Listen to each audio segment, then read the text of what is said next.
Good day, ladies and gentlemen, and welcome to the Coforge Ltd. Q3 FY2026 earnings conference call. All participant lines will be in the listen-only mode. We will open the floor for questions post the management's opening comments. Please note that this call is being recorded. Joining us today from the Coforge leadership team are Mr. Sudhir Singh, CEO, Mr. Saurabh Goel, CFO, Mr. Simon Pearson, Global Head Consulting and Solutions, and Mr. Manish Hemrajani, Head of Investor Relations. I now hand the call to Mr. Manish Hemrajani. Over to you, sir. Thank you. Good morning and good evening to everyone on the call, and thank you for joining us today to discuss Coforge's financial results for the third quarter of fiscal year 26 that ended on December 31st, 2025. As Inba indicated in her introduction, we have Simon Pearson filling in today for John Spade. Before we begin, a reminder that today's discussion may include forward-looking statements which involve risks and uncertainties.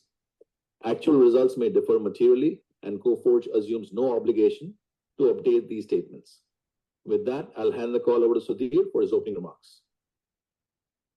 Thank you, Manish, and a very good day, ladies, gentlemen. Thank you for joining us today as we share our quarter 3 fiscal year 26 performance and our outlook for the years ahead. As Manish has shared, John is on vacation in sunny Kerala.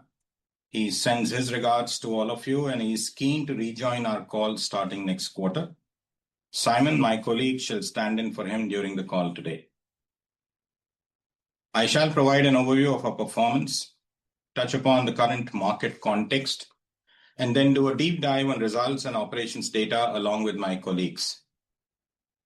In quarter 3, we registered a growth of 4.4% in CC terms, and our year-to-date dollar revenue growth is now 32.8%. What we find particularly reassuring about our growth performance is the large deal velocity and the key accounts growth that underpins it.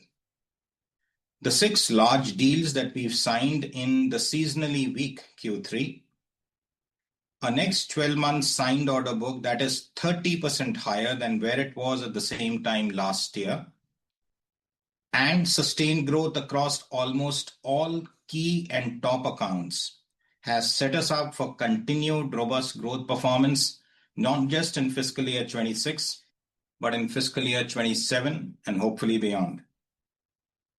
Equally importantly, on the margin front, it is pertinent to note that our reported 13.4% EBIT for the quarter and our plan to register a 15% EBIT in quarter 4 will lead us to the 14% EBIT guidance for fiscal year 26. In the current quarter, excluding hedge losses, the underlying EBIT for the firm is 14.4%. Finally, free cash flow for the quarter came in at 110%, significantly ahead of our guidance of around 70 to 80% FCF on a sustained basis. We believe we are set to close a very successful fiscal year 26, and we are headed towards an exceptional fiscal year 27. With that, I shall now move on to the current market context. Outside the usual narrative around discretionary spends linked to macro environment, it is important to note that the tech services landscape is shifting in ways that we at Coforge believe create extraordinary opportunities for firms with the right capabilities and, importantly, resolve. While 2 years ago, every board was asking, how can we adopt AI?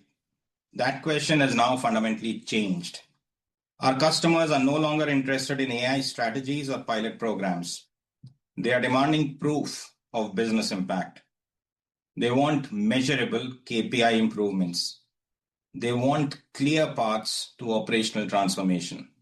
The age of AI experimentation is over. What we're witnessing is a market inflection point. The new era of enterprise tech is emerging, one where AI driven by cloud and data is becoming the engine of enterprise reinvention. The next gen enterprise will have its business capabilities defined and executed via a combination of humans and AI agents, underpinned by an enterprise data core and a cloud foundation that is purpose-built for AI. This shift is separating those who can talk about AI from those who can actually deliver it at enterprise scale. Today, let's be frank, most enterprises aren't truly AI ready. Decades of technical debt, fragmented data landscapes, patchwork infrastructure block AI ambitions. Clients need partners who can modernize their foundations while implementing AI, not as separate multi-year initiatives, but as one integrated transformation. In this emerging world, enterprises are done managing fragmented partner relationships. They're asking for partners who combine digital native innovation velocity with enterprise-grade delivery maturity. Partners who can move at startup speed while managing enterprise scale risk. It's in this context that the acquisition of Encora is a defining moment for our organization. It establishes a scaled AI-led engineering, data services, and cloud services-based capability moat for the firm. This, allied with Coforge's hyper-specialized industry expertise and execution intensity, is likely to further accelerate our industry-leading growth. It also sets us up as the tech services firm that is likely to be the first to deliver upon the promise of the AI-infused future that lies ahead of our industry. With that, let me walk you through how all of this translated into our Q3 performance. I shall start with the revenue commentary first. As mentioned earlier, the firm registered a sequential revenue growth of 4.4% in CC terms, 3.5% in US dollar terms, and 5.1% in INR terms. The 4.4% sequential CC growth came after registering 5.9% and 8% CC growth in the two previous quarters. At the end of Q3, we are now growing year to date at 32.8% in dollar terms. On a year-to-date basis, healthcare and high-tech verticals, which now together contribute 10.5% to the total revenue, have nearly doubled from where they were just a year back. The travel vertical has grown 66% year to date. BFS has grown 21% year to date. Government outside India has grown 20% year to date. And the other vertical buckets, which includes retail and manufacturing, has grown 23% year to date. Ally this data with the 6 large deals that I talked about. 2 out of the 6 large deals in Q3 came from banking. 1 came from travel. Yet another 1 came from insurance. A 5th came from the new healthcare vertical of the organization. And healthcare, interestingly, that 1 deal was a large NN contract that we won. Our top 5 clients and our top 10 clients grew 51% and 47% YTD respectively in dollar terms. They contributed 21% and 30.7% respectively to our overall Q3 revenue. Moving on to order intake, Q3 was yet another strong quarter, both from an order intake and a large deals closure perspective. During the quarter, and I've said this earlier, we signed 6 large deals. The total order intake during the quarter was $593 million. It was almost within kissing distance of $600 million. The executable order book, which reflects the total value of signed orders over the next 12 months, is now at a record $1.72 billion. This number is 30% higher than at the same time last year. People front. Our total headcount at the end of Q3 stood at 35,341. We saw a net people addition of 445 during the quarter. We continue to hire aggressively from campuses and laterally. Utilization during the quarter stood at 81.8%. This is a metric that we think will sharply increase in Q4. Last 12-month attrition for the quarter fell further and is now at 10.9% only. We remain, as always, one of the lowest attrition firms across the industry. I will now hand over the call to my colleague Simon Pearson, who is the head of consulting and solutions for Coforge, and I'll request him to provide insights into our operations and our capability creation. Over to you, Simon. Thank you, Sudhir. I'll now highlight this quarter's delivery and capability milestones. We continue with our strong progress in agentic AI, delivering business impact at scale.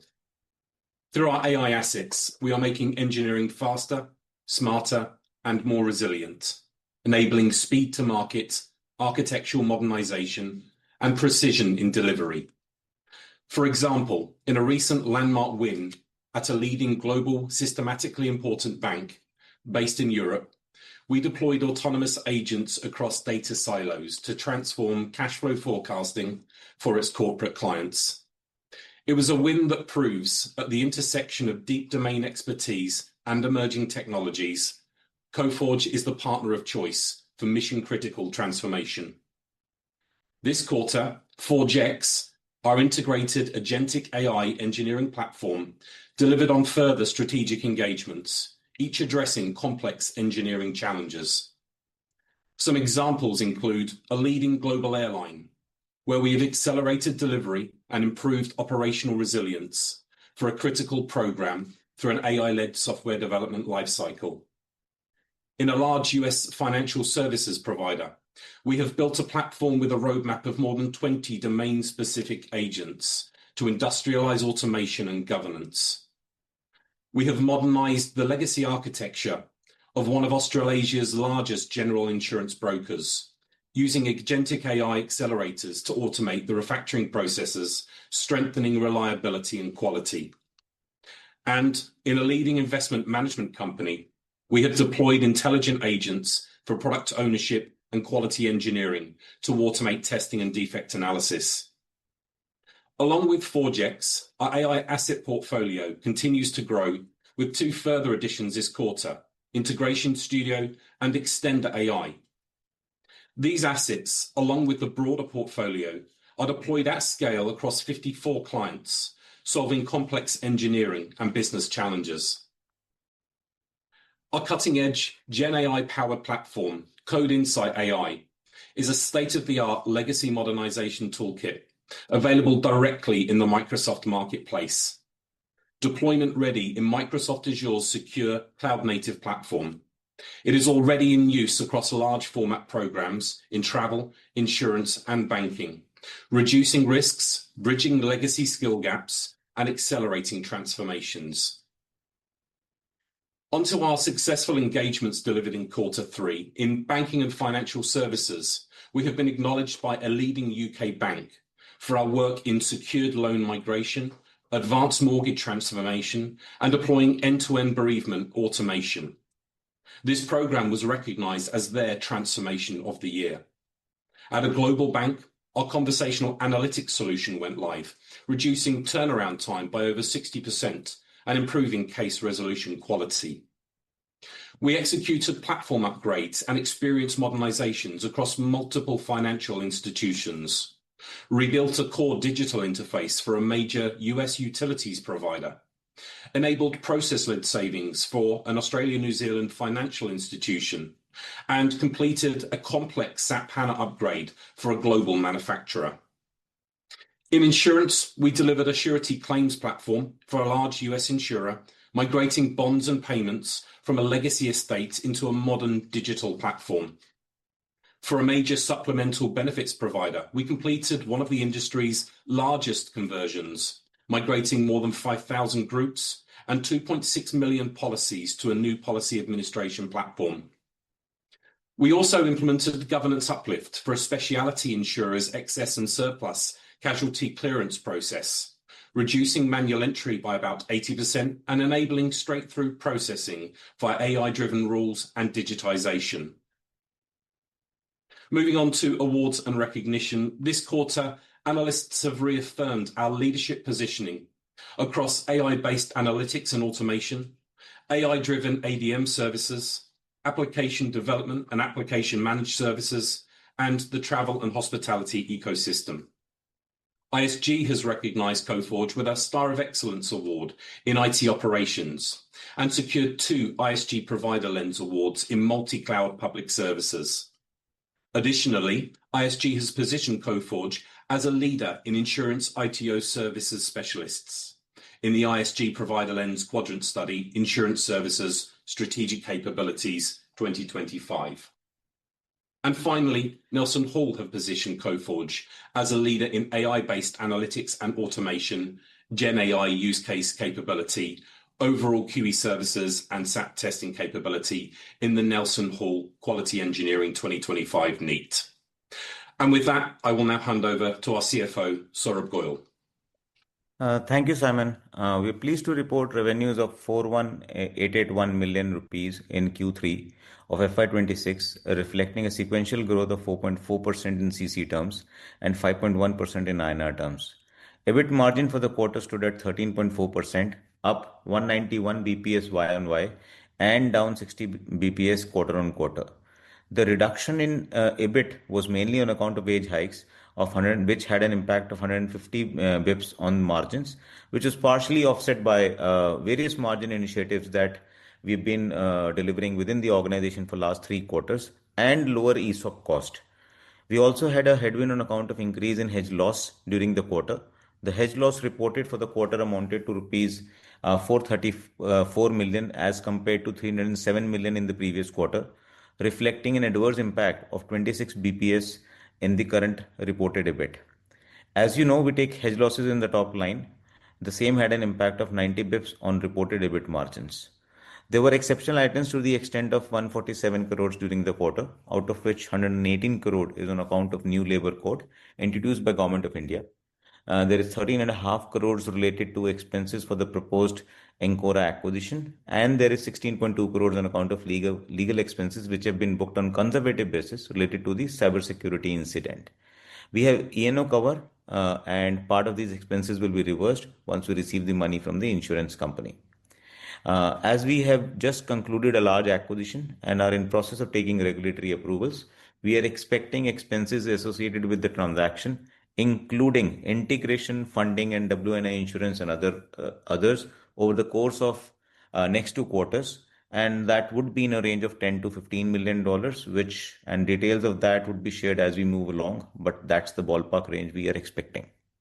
Excluding exceptional items during the quarter, earning per share for the quarter stood at 10.9 rupees per share. EPS for 9 months stands at rupees 31.6 per share, which is 83% higher than the last year same period. This is further expected to go up post approval of Signity merger because minority interest will get added back to profits, and which will be far more than the impact of that will be far more than the impact of increase in number of shares.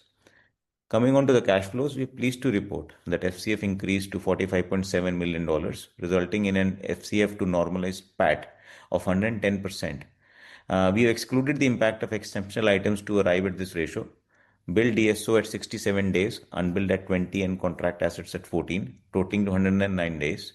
We also have deferred revenue and current liabilities to the extent of 60 days, reflecting a working capital of 49 days.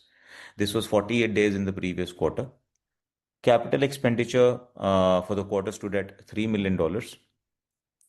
During the quarter, the company entered into a share purchase agreement for the acquisition of equity shares of Encora for an enterprise value of $2.35 billion, out of which $1.89 billion are getting financed through a share swap arrangement and balanced through term loan to retire the borrowings of Encora Group. During our last call on 26 December, we had mentioned that we are looking for multiple options like bridge loan or a term loan or QIP of $550 million to retire the term loan of Encora. We are very close to finalizing a term loan of $550 million for a period of 3 years with a consortium of 4 to 5 banks. We are comfortable with the pricing that we've negotiated with the banks and have concluded that we will not need a QIP for retiring the term loan in the target company. The guidance related to no dilution of EPS in FY27 of the combined business stays intact even after this debt. With that, I will hand over the call back to Sudhir. Thank you, Saurabh. Proceeding with the summing up and the outlook. Over the last 8.5 years, the revenue run rate of Coforge has gone up almost 5 times, and the market cap has increased almost 20 times. As we've shared in the past, it remains our intent to ensure that the next 8 years see us maintain and improve upon the sustained business performance of the previous 8 years. We hope to continue to be the industry leaders when it comes to growth, with increasing margins and investor value creation. 5.9% CC, 8% CC, and now 4.4% CC sequential growth are the growth numbers that we recorded in the first 3 quarters of this year. Top 10 accounts growing at a 47% YTD clip. A next 12 months signed order book, which is 30% higher year on year. A sales execution engine that signed 14 large deals last year, and this year in 3 quarters has already closed 16 large deals.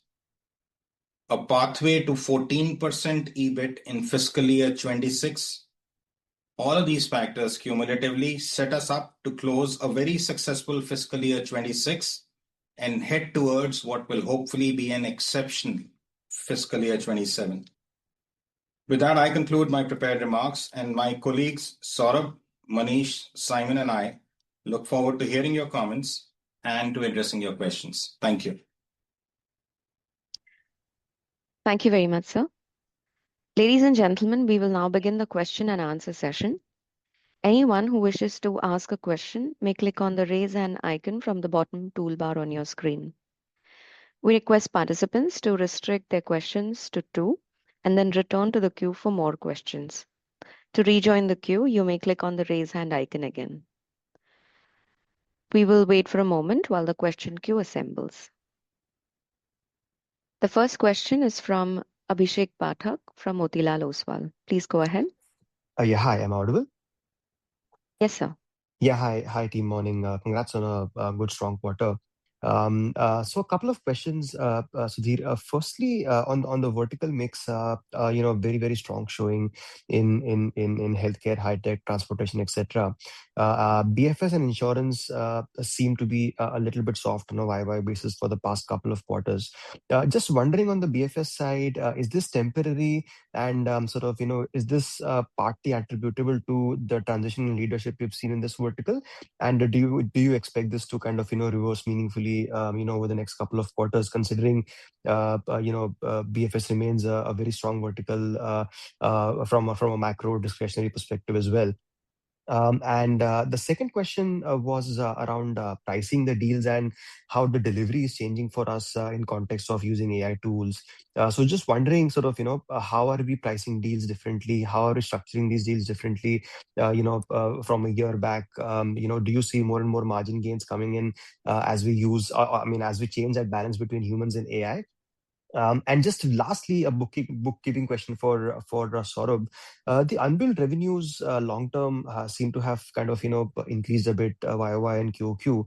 If you could just explain why, what's happening there, and how should we kind of model that going forward? Thank you. Abhishek, thank you for all the 3 questions. As you noted, I'll take the first 2, and I'll request Saurabh to take number 3. Vertical mix, let me start off by saying, reiterating, Abhishek, that we signed 6 large deals in quarter 3, a short quarter, and 1/3 of those, 2 out of those 6 were from banking. Given the large deal momentum we've seen in quarter 3 and what we think is likely to happen in quarter 4, we would suspect that while healthcare and high tech will continue to grow at a tier that they are, banking might be the fastest growing core vertical of the firm next year, given the growth momentum that we see ahead of us, both in terms of large deals and in key account growth that's ahead of us. So banking, we're very assured about where things are. Banking, again, as you noticed, YTD is still growing 20% plus. As far as insurance is concerned, insurance is not degrown. Insurance has grown on a QOQ basis. 1 out of those 6 large deals was insurance. We expect robust growth in insurance. FY26 is almost done. very robust, possibly higher growth in insurance in FY27 than what we registered even in FY26. That's the growth momentum there. We feel extremely assured. And finally, the sector that did see a QOQ decline was government outside India. We expect to close one of the largest deals that we've ever signed in that sector in Q4. So outside the QOQ mix, if you were to look at YTD numbers, they are strong. And given the large deal velocity and the very strong growth of our top accounts and key accounts, I guess you're going to see them getting stronger starting Q4 itself. That was answer to question 1. Question 2, pricing, delivery. We've talked about delivery. We've always talked about execution in the context of delivery and the fact that our clients believe that the age of AI experimentation is over and they need digital native velocity with enterprise grade delivery maturity. We have transformed our core delivery model. We're not adding AI as a separate offering, but we are infusing it into every engagement. Our platforms, Code Insight AI, Blue Swan, ForgeX, Quasar, have helped us now for almost 2 years to embed AI in the way we deliver value to our customers from day one, and that's important. We've restructured how we deliver. We are moving towards hybrid delivery models that combine agentic workflows with human expertise. And finally, to the other subtext around that question, Abhishek, critically, we're also willing to underwrite outcomes. Our risk-reward commercial models tie our fees to our clients' achieved results. We believe in the integrity and the strength of our delivery execution to be able to do that. And when we say we put skin in the game, we mean it contractually as well. That was answer number 2. Saurabh, I'm going to request you to take number 3, please. Sure, Sudhir. So, Abhishek, the increase in whether it is debtors or it is long-term unbilled, it is tied to the nature of the contracts that are being signed up. And the way we are tracking our numbers internally is we are making sure that there is FCF to PAT as a ratio that is getting delivered quarter on quarter. And that are the guardrails that we have put, which will restrict the investments beyond a certain point in any particular account. So I think that's the short answer to that. Got it. Thank you and all the best. Thank you. Thank you. Our next question is from Vibhor Singhal of Nuvama. Please go ahead. Yeah, hi. Thanks for taking my question. And congrats, Coforge team, on a rock solid performance yet again. Sudhir, my first question was on basically the changing mix of the business that we might see over the coming quarters. You had mentioned in the analyst meet that healthcare, high tech, and public services are the verticals that we are focusing on going forward as basically in terms of diversifying our base. This quarter also, you mentioned that we have won a large deal in healthcare and probably another in the public service coming in the coming quarters. So if you could just take through the dynamics of these two sectors, how are we positioning ourselves in this pre-Encora? Of course, there is Encora also, which will start contributing into it. In healthcare, how are we looking in terms of payers and providers? In public services, are we looking more at UK public services or is it in the US as well? And what are the kind of growth avenues that we are looking in these verticals as we look to expand these verticals? Thank you. Thank you for the question and for the kind comments, Vibhor. As we discussed earlier in the investor meet that we've done in Mumbai, we believe healthcare, high-tech, public sector will grow on steroids next year, if I were to put it euphemistically. Even if you were to reflect on their performance right now, these two verticals, just healthcare and high-tech, and this is all pre-Encora, we're not factoring in everything that will happen after Encora comes in on high-tech, are already 10.5% of our aggregate revenues. And if I remember my numbers right, we are growing 95%. We've almost doubled it over the last 4 quarters. As I had said earlier, we signed an NN large deal in Q3. In healthcare, we believe we'll sign another NN large deal in the quarter that has started Q4. We also believe that in the allied vertical, which you referred to, UK public sector, we'll sign one of the largest deals that we ever have in that sector in the current quarter that's going on right now, which we haven't announced because this was the Q3 result call for now. In healthcare, we continue to focus on life sciences and we continue to focus on payer. However, please recognize that we are still relatively small. The Encora and the Coforge business, once it comes together, will only be about $175 million. And therefore, we will also look for tactical wins. The large win in healthcare that we do expect to close in Q4 is likely to come from a provider client, an NN client, even though our primary focus longer term is going to be around life sciences and payers. Public sector, we continue to focus as we have. It takes a long time to build those relationships on UK and on Australia public sector largely. We have no plans, no intention of approaching the US public sector. I trust I've answered your questions, Vibhor. Thank you once again for the question. Yeah, very much, Sudhir. Thanks a lot for that. So, in that context, do you see that going forward, the breakup of our deal wins are also going to change a bit, maybe? So, for example, in this quarter, out of 6 large deals, 4 were in our traditional segments of banking, travel, and insurance.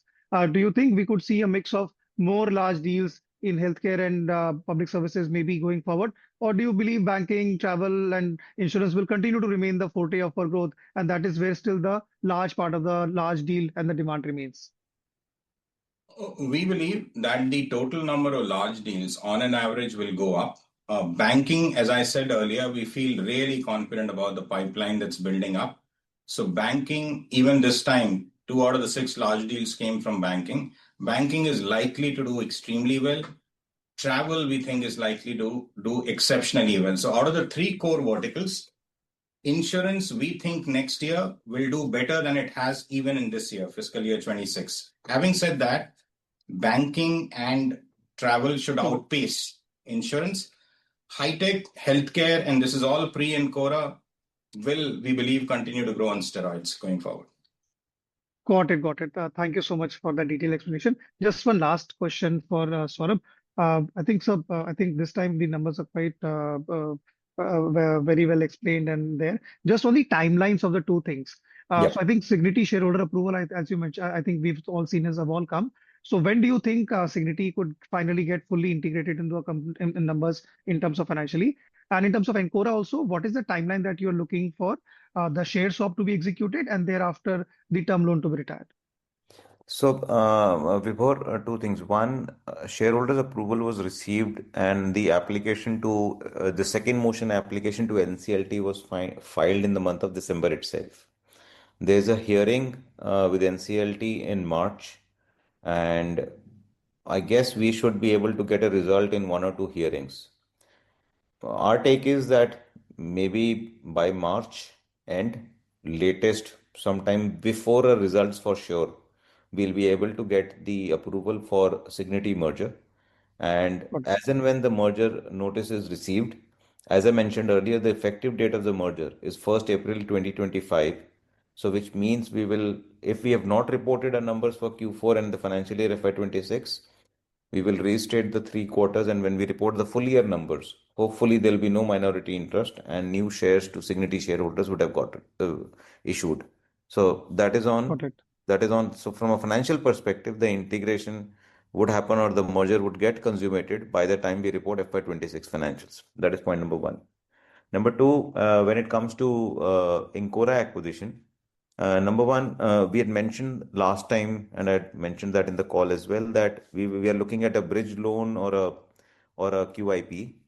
I think with the discussions that we've had with multiple banks and the rates that have got negotiated, we finally decided that there is no need of QIP that we need to kind of do to retire the term loan in Encora, and the interest rates are very, very lucrative. The other terms in the term sheets, the agreements with the banks are now getting finalized, and the period of the loan will be 3 years. More details around the loan that we will take will be shared once we have kind of signed up the loan with the banks. That is 1. Second, on the timeline for acquisition closure, we've already filed all the regulatory approvals that had to be filed either with RBI or with the exchanges or with the US Competition Commission, which is HSR, or any other geography. Approvals will start coming in The HSR approval, which is Competition Commission equivalent approval in India, is expected sometime in Feb, and I think by March time frame we should be able to get pretty much all the approvals between March and April, and that's the time when we'll start consolidating Encora as well. Got it, got it. Great. Thank you so much for taking my questions and wish you all the best. Sure. Thank you. Our next question is from Manik Taneja of Axis Capital. Please go ahead. Hi, thank you for the opportunity and congratulations for the steady performance. I basically had a question related to some of the cost split up during the quarter as well as the segmental margins first. Yeah. So, Saurabh, basically, is there some sort of a one-time element to the other expenses line item in 3Q, because that seems to jump up very sharply in 3Q? If you could help us understand that, that's question number one. The second question is with regards to our segmental margins. If you could help us understand what drives the sharp move across segmental margins on a quarter-on-quarter basis, that will be helpful. And the last question is with regards to Sabre deal. Given we've been executing on that through the course of now, I guess, probably about anywhere between 6 to 9 months. If you could help us understand how that essentially is shaping up, are we on track with regards to some of the product delivery there, and talk about the progress there. Thank you. So Manik, the other cost typically includes a cost related to either if there is any large SI deal, which includes any third-party component. So that cost is included there, and that goes up and down depending upon when a milestone is achieved. So the cost gets recorded accordingly, and then it goes up and down. It had happened the same quarter last year also, when the third party cost had gone up significantly, and I'm not referring to the subcontractor cost, but the third party cost. So that is because of that. But you will also note that when we look at the expense lines and we look at people cost, this was a quarter wherein we give wage hikes, but the wage hikes have not the cost lines around people cost has not significantly gone up, purely because of the optimization initiatives that are going on within the organization. So that is the answer to other cost. And yes, it is seasonal. It's not that it will continue to stay where it is. It keeps moving up and down depending upon when the costs are hitting and when the revenue is getting recognized. What was your second question? My second question was with regards to the segmental margins from a geography standpoint. Yeah. Given the volatility that we see across regions through the period. So one is a large impact is one is because of the currency. I think that's the biggest impact that we are seeing, because hedge losses get allocated not to the overall revenues but largely to Americas and Europe, and that is where the amount of hedge losses that we are having in our top line, because we report hedge losses in top line, that is impacting the reported EBITDA margins of the segments that we are in. And the third thing is about Sabre deal. I think from a Sabre deal standpoint, when we look at the ramp up that was expected to happen in quarter one and quarter two, the deliverables that had to be delivered during that time frame, we are on track, and the cost that had to be incurred, we are lesser than the plan that we had to incur. So I think from a Sabre deal standpoint, we feel very, very comfortable in terms of what we have delivered so far, what our roadmap is as we move along and we get into next calendar year, which is calendar year 26, and from a comfortable around the contractual obligation standpoint, I think we are on track. And Sudhir, maybe if you want to add something on Sabre. Thanks, Saurabh. Manik, to your question on how the Sabre project is doing, we would characterize it, and I guess John and Sunil would characterize it more appropriately, possibly aptly, as it's going swimmingly well. We had a meeting earlier this month around the first week of the new calendar year, with the CEO, the CAO, the CIO, and the head of the transformation program. The feedback from them was exceptional. The feedback from our team to them around the partnership and where we are against the agreed upon milestones again was exemplary and of the highest order. So things are moving exactly where we expected them to be, and possibly slightly better than that. Great. Did we answer your question, Mani? No, that's quite helpful. Thank you and all the best for the future. Thank you, Mani.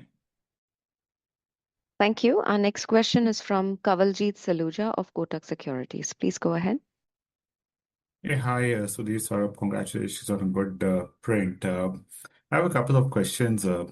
First is on the nature of deals that drove strong growth in India. Can you just elaborate on the type of deals that would have contributed to such a large number? And would this end up being a headwind to your growth as you move into 4Q? That's the first question. Right. So, Sudhir, go ahead. Okay, Saurabh, I'll start off and please add on. Kawaljeet, at this point in time, we aren't reliant on one, two, or even three axes for growth. We referred earlier to the kind of growth that we see around healthcare, around public sector, potentially getting accelerated, post and Cora coming together around high tech. Banking, we've alluded to the fact that two out of the 6 deals came from banking itself. Banking is likely to do really well next year, as is travel, given the large deal strengths we're looking at. So we think, and I think we said this earlier, we think fiscal year 26 has been a very good year for us. Fiscal year 27 is likely to be an exceptional year if the growth momentum continues. A lot of our confidence is also coming from the balanced nature of the growth across account size cohorts, the pipeline, the relationship status across the top 10, the top 20 clients is extremely robust. And then it's also coming from the next 12 months signed order book that we talked about. It's 30% higher than where it was 4 quarters back. So we have a lot of prongs that give us significant confidence that what has been a very good year is likely to be followed by an exceptional year coming our way. Did we answer your question? And Saurabh, would you like to add anything else? So if you can just elaborate, what was the nature of contract in the India business that drove that sharp growth in the December quarter?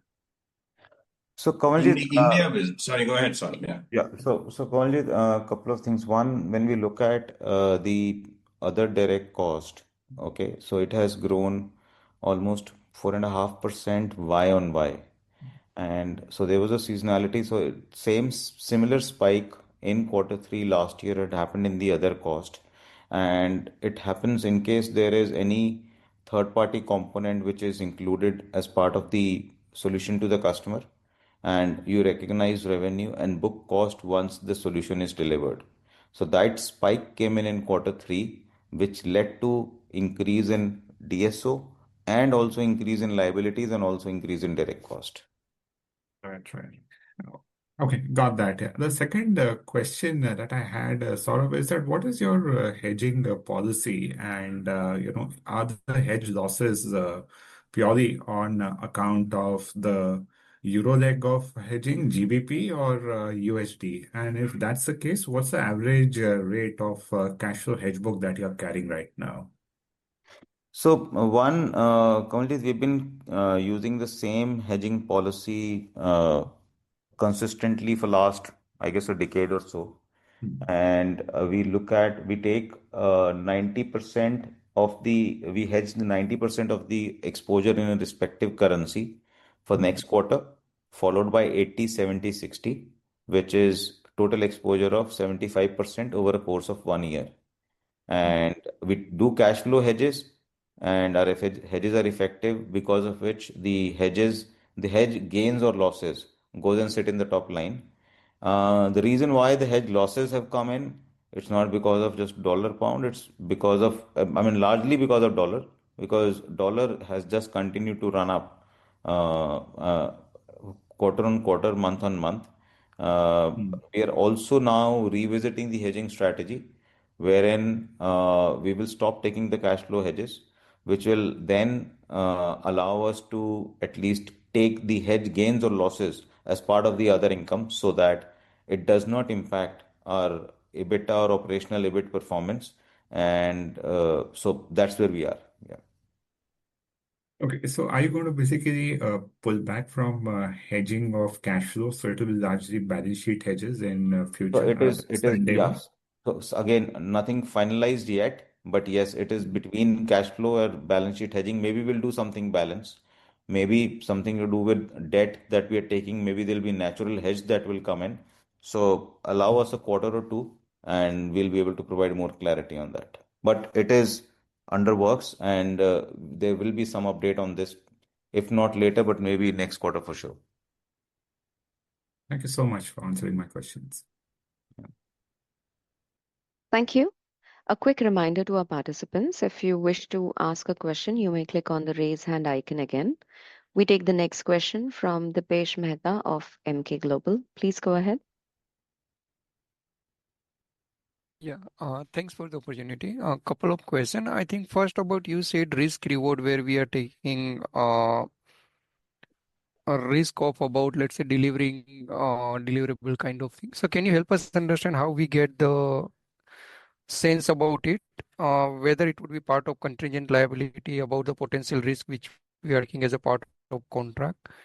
So some color around it.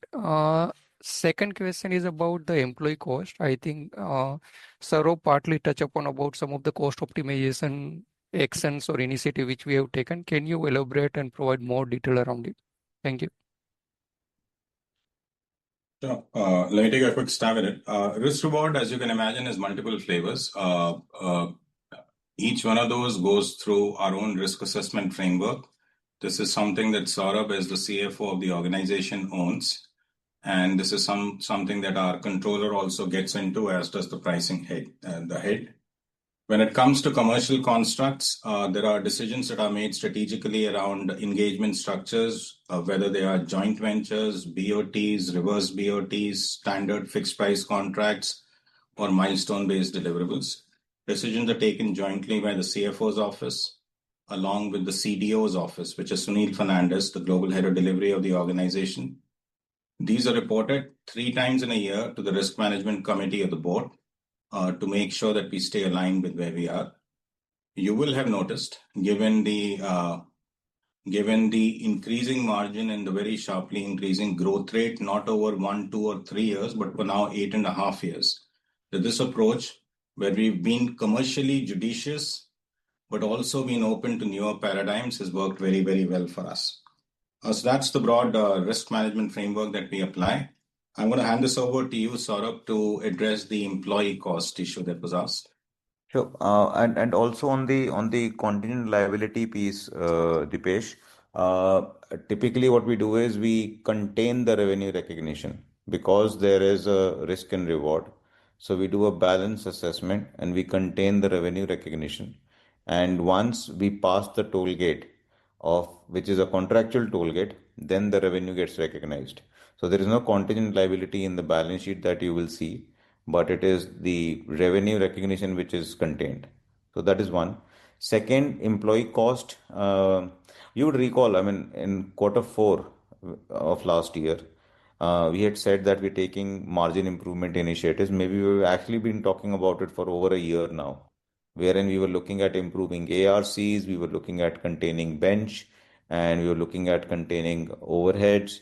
So I think those initiatives were on, and we had taken a lot of actions between Q2, Q1, and Q3 is the period when at least we have seen the impact of those in the P&L, because of which even after wage hikes, the salary costs have not gone up, and because we have not been only able to optimize the headcount, but even after headcount addition and wage hikes, the salary cost has not gone up significantly.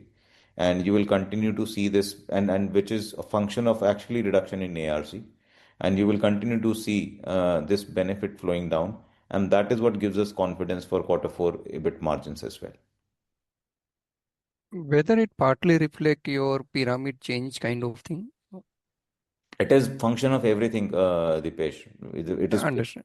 even not just the pyramid at the same band, people getting replaced with lower cost. It's even function of that as well. Thank you. Thank you. Our next question is from Rishi Jhunjhunwala of IIFL Capital. Please go ahead. Yes, thanks for the opportunity. Two questions. Firstly, Sudhir and Saurabh, ESOP costs have been a lever for us over the last a year or so, has given us 100 bips on margins. We have mentioned in the past that we do not expect this number to go up. In fact, if at all, it may trend downwards. With a large acquisition like Encora, do you think the trajectory may again change on the ESOP side, given any potential, retention through ESOP schemes in there? So as a percentage of revenue, Rishi, you will not see impact on margins. Absolute number might change. We're not going to come right now for any incremental pool, but even if ESOPs are getting issued, the margins that we have spoken about will continue to be intact. Fair enough. The second question is on headcount, right? So if we look at in the last 1 year, our headcount has grown at about 8-9% year on year, 3Q to 3Q, without any material improvement in utilization, which Sudhir called out as a lever going forward. Yeah. Whereas our revenues, of course, have grown at 25%. Is it possible to just give a breakdown in terms of, what is driving this gap between revenue and headcount into how much of it is non-headcount linked revenues versus how much of it is driven by automation, productivity, and some of the other initiatives? So, And how do we expect it to, trend going forward? So I'll answer that in two parts. One, obviously, it is a function of the kind of contracts which are outcome based, which are getting signed, which gives you higher realizable revenue, and that's what you see, which is getting reflected in revenue per employee that we report. You look at current quarter, we've crossed $71,000 per annum. So that is reason number one. Second, we've continued to the utilization levels that we are reporting today. I think there is a significant upside that is possible. The reason why we are right now not seeing an upside is because we continue to induct freshers, and that's why we continue to maintain lower levels of utilization. But as those freshers are getting built, that has helped us in bringing down our ARC. So that is answer number two. Number three is that the point that Sudhir was making, that not just contracts which involves third party cost, but outcome based contracts, which has now become a significant portion, or which is now continuing to become part of our deals as we are signing those deals.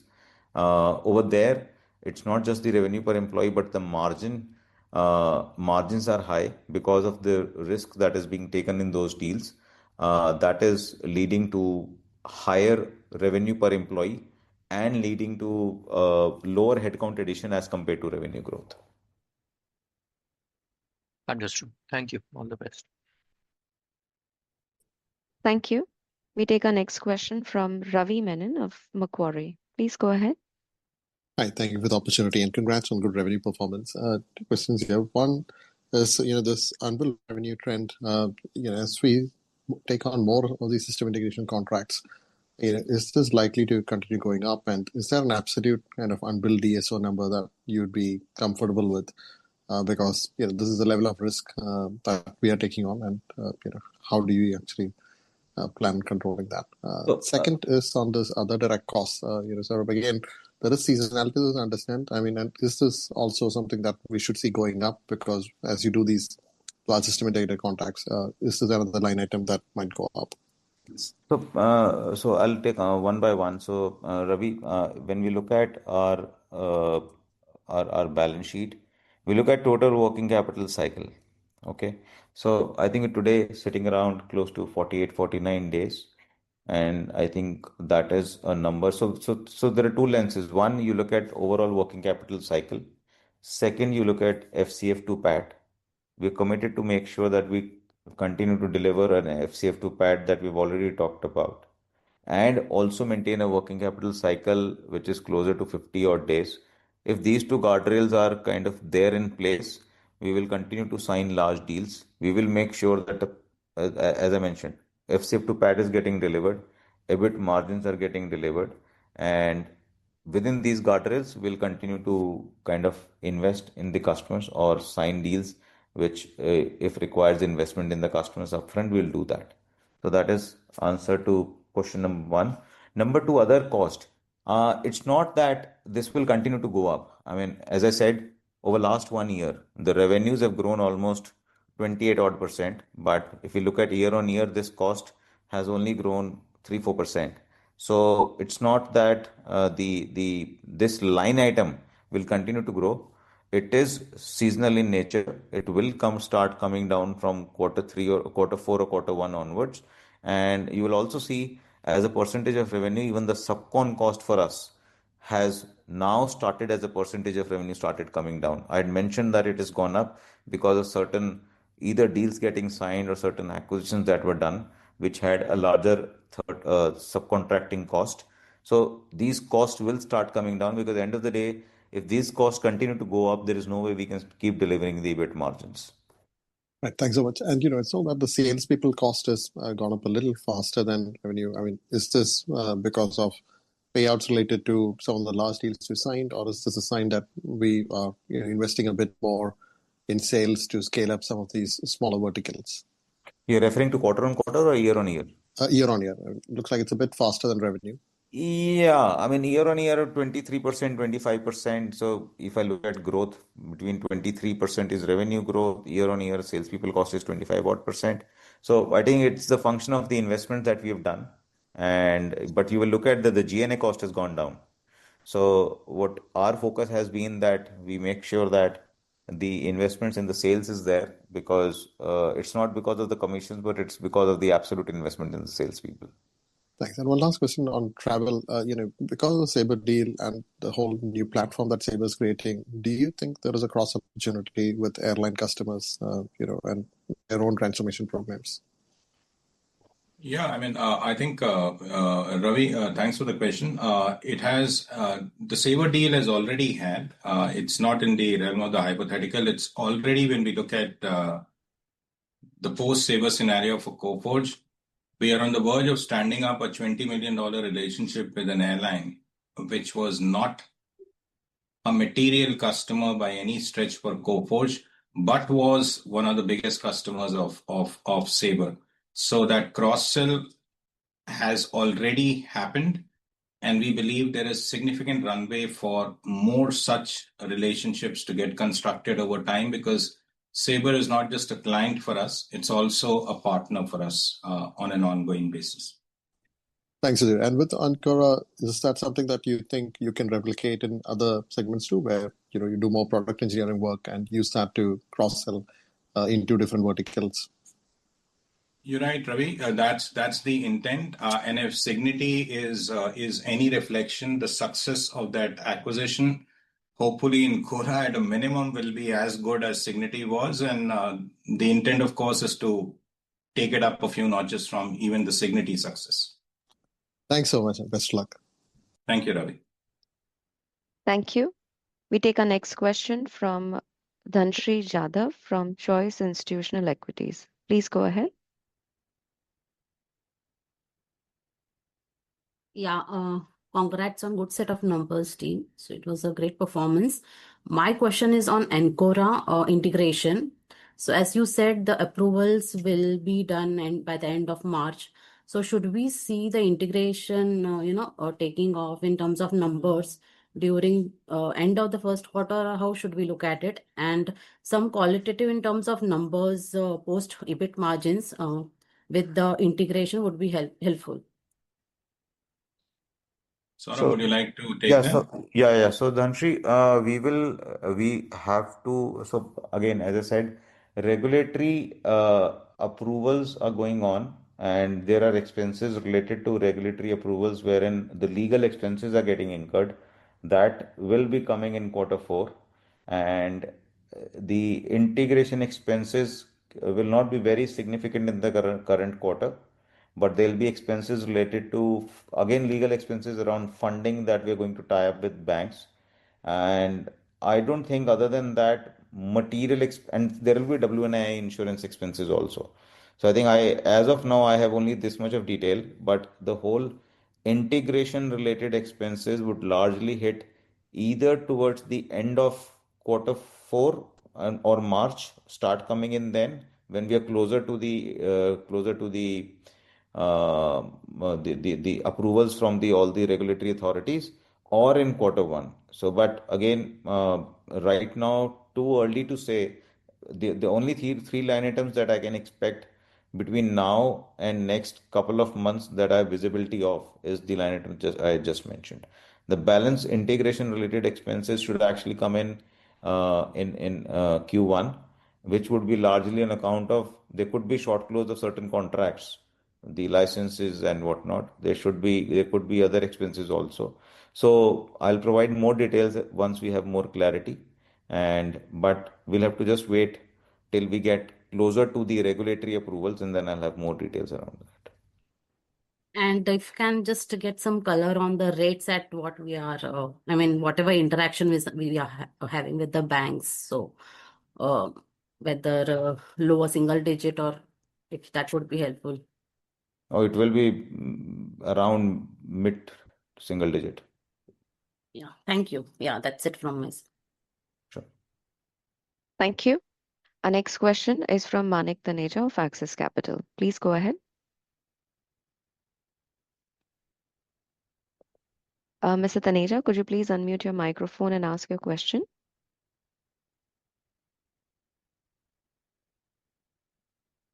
Hi, thank you for the follow-on opportunity. This was once again a clarification on the other expenses line item. You said there is some seasonality to it related to certain contracts. So just trying to understand, is this largely linked to pass-through license sales? That's one. And given you're talking about very strong, robust growth going into the next year, how should we be thinking about, while you've given wage hikes only in the prior quarter, but how should we be thinking about some of the supply side factors going into FY27? So, Manik, as I said, that when we look at our P&L, which is year on year, the revenue growth in the P&L is close to 23 odd % from a dollar perspective, and the other direct expenses have actually gone up only 4.5-5%. If you're looking at the result sheet, then it also includes the subcon expenses, which actually shot up for us in quarter one of this year, and which have now started getting contained at $51 million levels, and have started, actually, this is the first quarter it has actually started coming down. So yes, there is seasonality to it, and Q3 last year the same thing happened. This number then came down to close to $40 million in Q2, and again gone up. So it is a number which will move up and down. We expect this number to come down either, as I said, in Q4 or Q1. And despite that, again, the pipeline that we have in place, the deals that have already got signed or on the verge of signing between now and next few weeks or so, gives us confidence in terms of the revenue growth that we will see in coming future. Well, so Manik, to your last question around supply side pressure, as you can imagine, given where the industry is right now, supply side, on the cost side, supply side pressure is very muted.